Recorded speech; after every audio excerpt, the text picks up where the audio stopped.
Hey guys, welcome back to the show with no name.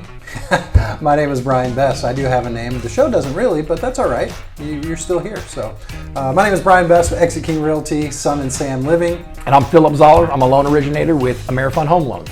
And, you know, guys, the purpose of this channel is to give you as many tools and tricks to help you navigate the real estate market here on the Gulf Coast of Florida. And, oh, by the way, we're going to have some fun and exciting things for you to do as well coming up in later videos. But today, we're talking about the Fed rate coming up.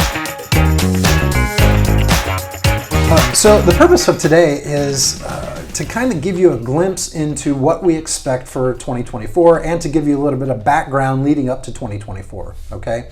So a lot of times when people are hearing about interest rates and the economy and different things like that, we're finding that they don't really understand the key concepts and the key terms. So that's what we're here to do today. And so the first thing, Phil, that I want you to help us understand is the Fed fund rate. What exactly is the Fed fund rate? Yeah, so it's one of the primary tools that the Federal Reserve uses to guide the monetary policy in the United States. Okay, so what does that really impact? I mean, it impacts everything from your annual percentage yield on your savings account to the rate that you're going to pay on your credit card. Really? Mm-hmm. So the Fed fund rate essentially dictates the economy. That's one way you could say it. Okay. Yep. And I think I heard you also say that it's a tool to guide monetary policy. Correct. So how do they actually use it as a tool? Yeah, so it's based on what's happening in the economy. If things get too hot, in the economy, it starts to heat up too much, there's too much inflation, then they'll start to increase the rate, which is what you've seen here now. When things start to cool off and unemployment looks bad, that's when they'll start to back it back down. And so they use that to keep things in a kind of a healthy neutral zone. Okay. And that's the goal.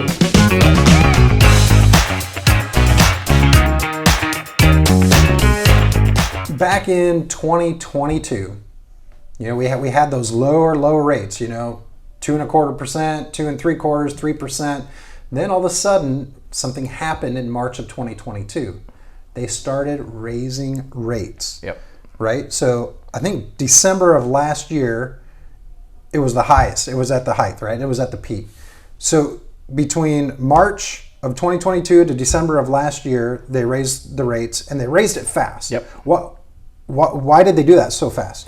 So I think that in order to get a good understanding of what happened in 2022, you would need to go back prior. And I think a lot of this stemmed from the COVID shutdown. Mm-hmm. That had massive implications for the economy. Not only the shutdowns themselves, but the stimulus that was pumped into the economy in order to keep the economy going. This was an unprecedented time in U.S. history. It had never happened before that we had shut down the economy the way that we did. So they did the best that they could in order to keep things, going on the rails, and they did. Then you fast forward, though, unfortunately, because there's consequences to things. So when you fast forward into 2022, you see that we had a massive, hike in our inflation, and that's when, in order to curb that, they started these hikes in the Fed fund rate. Starting in March of 2022 all the way up to July of 2023, we saw a total of 11 hikes for a total of 525 basis points, or 5.25%. So a significant increase. And roughly one hike, almost a hike a month. Yeah, I mean, you could average it out that way. So as you're looking, and we actually saw a lot of people, once it got up to 5.5%, we saw a lot of people, a lot of buyers actually kind of hit the brakes and say, well, Brian, let's wait and see what the market does. Yep. Logic tells us that if interest rates are going to go up, what are house prices going to do? They're going to come down, right? Correct. So that's what logic would tell us. However, there was still a lot of demand on the market, a lot of people moving still, which supply and demand, so the prices are going to stay high. So you have high interest rates, and now you have high home prices. So that never went away. So Correct. A lot of people that were looking in 2022, and they say, hey, we're going to hit the brakes. Really, they should have bought, at 4.5%, 5%, and bought at a lower price. But now they're going to pay a higher price and a higher rate. Right. So that's kind of where we're at. What do you anticipate going into 2024?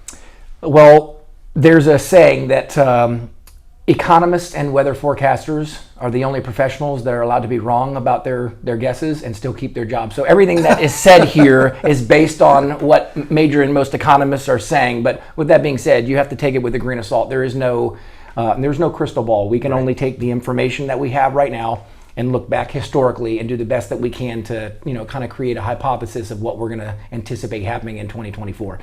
So the first thing that I would say is, given the fact that it's an election year, it's normally a good indicator that the administration that's in office is not going to want to create waves any more than we already have with the economy. And so I think that the chances of them increasing the Fed rate is slim to none. There's been a lot of conversations that has been had that we could see up to 125 basis points or 1.25% of reduction in the federal funds rate, possibly beginning in Q2, maybe Q3 of 2024. This is the optimistic speculation based on what we've seen. The goal was to get inflation at 2% and do a soft landing, and they're getting relatively close to doing that. Okay, and so that's what it looks like on the mortgage side. On the real estate side, a lot of people looked at that 8% and they're like, "Ooh, yeah, we're not going to do that." But now we're under 7%, just under 7%. So people are looking at the 8%. They were so used to 8%. Now they're seeing this as like a little bit of a discount. So you're going to see people who can afford it. They're going to say, "Well, okay, I'll take that 7%. I'll get the house that I want. If I have to refinance later at 5%, sure, I'll go ahead and do that." But then you're going to see rates come down. If what you're saying is true, you're going to see rates come down. You're going to see more and more people jump in. Right. So there's going to be waves, right? So as the interest rates drop, more people are going to jump in. Drop again, more people jump in, which is going to create that demand on the housing market that's going to stay, which is going to keep your prices relatively higher. So I don't see house prices coming down. We do see rates coming down, but I don't see house prices coming down. But if we were going to look at in the closets of time, right, and look at mortgage rates historically, where do we stand? Yeah, as much as a surprise as this may sound, coming off of this doom and gloom that was 2022 and 2023 not being as good as we would have liked things to have been, if you look back historically, the 30-year conventional rate is still about average, which is around 7%. Average? Correct. Yeah, so I mean, if you look back into the 1980s, you were at like 18%. So historically speaking, we're doing okay. We're doing average. But what about the person that's out there watching, and they say, "Well, yeah, Phil, that was in the '80s, right? Houses were $80,000. Yeah, they didn't make as much either in the '80s either. They what? They didn't make as much money in the '80s either. They didn't make as much either. Nope. Huh. Okay. Well. Oh, you just ruined it.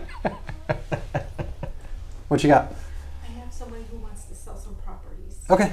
So guys, I know we just touched on a few things about the upcoming market 2024. We gave you a little bit of history on the market prior and a few key terms to remember. But I tell you what, if you like this content, we do a weekly email.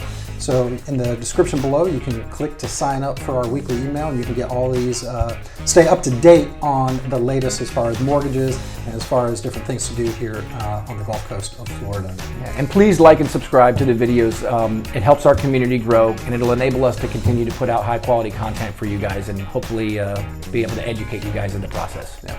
Until next time, my name is Brian Best. And I'm Philip Zoller.